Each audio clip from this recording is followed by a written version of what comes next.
குளிச்சு பார்த்தீங்கன்னா 2 நாள் ஆச்சுங்க. 2 நாள் ஆச்சு. நேற்று சூழ்நிலையில் குளிக்க முடியல. இன்றைக்கி காலையிலையுமே இங்கே குளிக்கிறதுக்கு இடமே இல்லை. இப்போ அந்த வண்டியை வந்து நம்ம தான் ஓட்டி நம்ம மைலேஜ் எடுக்கணும் அப்படிங்கும்போது எவ்வளோ கஷ்டமாக இருக்குது அப்படின்ட்டு இப்போ தான் நமக்கே தெரியுது.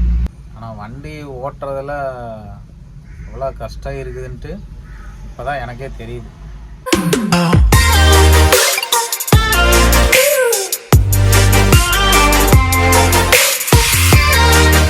ஹலோ மக்கள்ஸ், வணக்கம். எல்லோரும் எப்படி இருக்கீங்க? நல்லா இருக்கீங்களா? புதுசாக ஒரு வீடியோ. என்ன வீடியோன்னு பார்த்தீங்கன்னா, இன்றைக்கி எங்கே இருக்குன்னு பார்த்தீங்கன்னா தூத்துக்குடியில் தான் இருக்கேன் நான். தூத்துக்குடியில் ரொம்ப நாள் கழித்து வண்டி எடுத்துகிட்டு நான் வந்தேன். ஆனால் வண்டி ஓட்டுறதில் எவ்வளோ கஷ்டம் இருக்குதுன்ட்டு இப்போ தான் எனக்கே தெரியுது. டிரைவர்கிட்ட வண்டி ஓட்டும் போது நமக்கு மைலேஜ் வேணும்னு சொல்லி டார்ச்சல் பண்ணுவோம். இப்போ அந்த வண்டியை வந்து நம்ம தான் ஓட்டி நம்ம மைலேஜ் எடுக்கணும் அப்படிங்கும்போது எவ்வளோ கஷ்டமாக இருக்குது அப்படின்ட்டு இப்போ தான் நமக்கே தெரியுது. அது 55-60லேயே வண்டி ஓட்டி தூக்கம் தள்ளுதுங்க பயங்கரமாக. எப்படியோ டக்கு முக்குன்னு ஓட்டி தூத்துக்குடி வந்தாச்சு. தூத்துக்குடி வந்ததுக்கப்புறம் பார்த்தீங்கன்னா எந்த சிஎஃப்எஸ் நிற்கிறான்னு பார்த்தீங்கன்னா செஞ்சான் சிஎஃப்எஸில் நிற்கிறான். தெரியுதுங்களா? செஞ்சான் சிஎஃப்எஸ். அந்த சிஎஃப்எஸில் தான் இருக்கும். வண்டி பார்த்தீங்கன்னா ஊர்பட்ட வண்டி லைனாக நிற்கிதுங்க. பாருங்கள், கிட்டத்தட்ட 40-50 வண்டிக்கு மேலே லைனாக நிற்கிது. இந்த லோடெல்லாம் பார்த்தீங்கன்னா இந்த மாதிரி கண்டெய்னரில் தான் இறக்கி வைப்பாங்க. இப்போ சென்னையிலேருந்து நான் அந்த லோடு ஏற்றிட்டு வந்தேன் தூத்துக்குடிக்கு. உள்ளே பார்த்தீங்கன்னா இறக்குறதுக்கு இடமே இல்லாதனால ப்ரோக்ராம் போடுறதுக்கு வழி இல்லை. இறக்க ஏற்ற அந்த மாதிரி ஒரு நிலமையில தான் போயிட்டுருக்குது. அதனால் இப்போ என்னைக்கு பில் ஆகி எப்போ இறக்க போகிறேன்னு எனக்கு தெரில.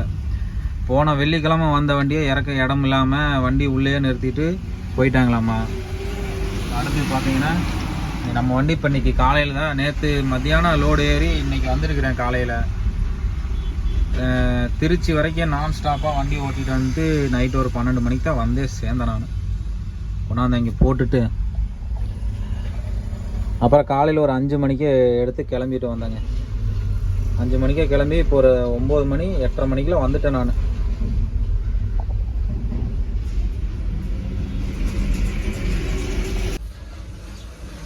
குளிச்சு பார்த்தீங்கன்னா 2 நாள் ஆச்சுங்க.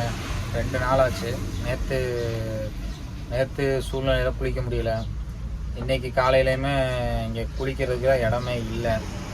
பாத்ரூம் பார்த்தீங்கன்னா போகிறதுக்கு இடம் இல்லாமல் டோல்கேட்டில் தான் நானே பாத்ரூம் போனேன்.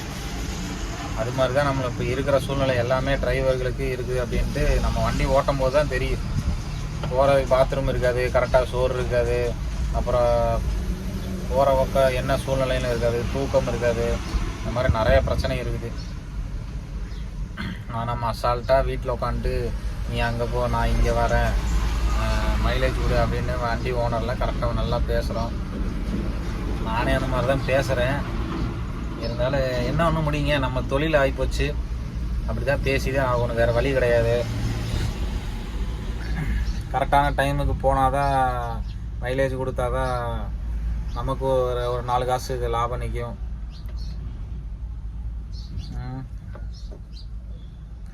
சரி, ஓகே மக்களே, ரொம்ப நாள் கழித்து வீடியோ போட்டிருக்கிறேன். இந்த வீடியோ பார்த்தீங்கன்னா இதோட முடிச்சுக்கிறேன். அப்புறம் பார்த்தீங்கன்னா அடுத்து இறக்கி முடிச்சுட்டு டைம் இருந்தால் உங்களுக்கு வீடியோ பண்ணுறேன். இல்லாட்டி பாய். கொஞ்சம் வந்து சீக்கிரமாக கொஞ்சம் கொஞ்சமாக வீடியோ போடுறதுக்கு ட்ரை பண்ணுறேன். ஏன் அப்படின்னு பார்த்தீங்கன்னா நம்மக்கிட்ட வண்டியெல்லாம் இருந்து அதை மெயின்டைன் பண்ணுறதுக்கு நேரம் சரியாக இருக்குது. எல்லாம் ஆள் போட்டு செட் பண்ணிட்டா அப்படின்னம்னா நம்ம கொஞ்சம் ஃப்ரீ ஆயிடலாம். அதுக்கப்புறம் நம்ம வேலையும் பார்க்கலாம், இந்த யூடியூப்புக்கு வீடியோ போடுறதையும் பார்க்கலாம். அதை பற்றி சொல்கிறது பண்ணுறது அப்படின்ட்டு.